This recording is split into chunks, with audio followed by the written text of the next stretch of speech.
2022 কাতার বিশ্বকাপের পর থেকে ব্রাজিল তার চিরচেনা ছন্দে নেই।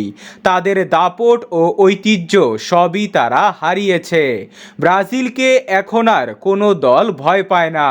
দেশের ফুটবলের এই ভোগান্তি সহ্য হচ্ছে না রোনালদোর। ব্রাজিলের ফুটবলকে ফিরিয়ে আনার জন্য বড় এক সিদ্ধান্ত নিয়েছেন রোনালদো। সিবিএফ এর সভাপতি নির্বাচনে অংশ নিতে চান বিশ্বকাপ জয়ী এই তারকা। তার মতে ব্রাজিলের বর্তমান ফেডারেশন দুর্নীতিতে ভরে গিয়েছে।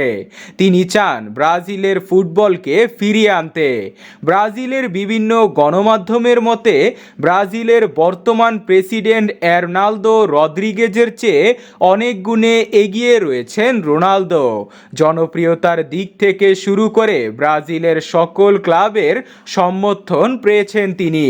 আর ব্রাজিলের প্রেসিডেন্ট রোনালদো হলে তার প্রথম কাজ হবে মাথামোটা দরিবালকে সরিয়ে দেওয়া, কারণ তিতের সাজানো গোছানো দলটাকে তিনি শেষ করে দিয়েছেন।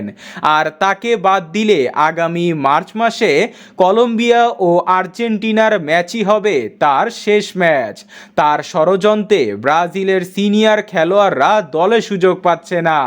বিশেষ করে ক্যাসেমিরো, জেসুস ও রিচার্লিসনরা অবহেলিত। তাদের ক্যারিয়ার নষ্ট করছে দরিবাল। তাই তার বিদায়ে ফিরবে সিনিয়র খেলোয়াড়রা। তার পাশাপাশি রোনালদো বলেছেন ব্রাজিলের পরবর্তী কোচ হিসাবে পেপ গার্দিওলাকে তিনি নিয়ে আসবেন। রোনালদো আসলে ব্রাজিলের ইনকাম বাড়বে, আর তখন পেপ গার্দিওলাকে তার বার্ষিক বেতন দিয়ে ব্রাজিলের কোচ করতে পারবে।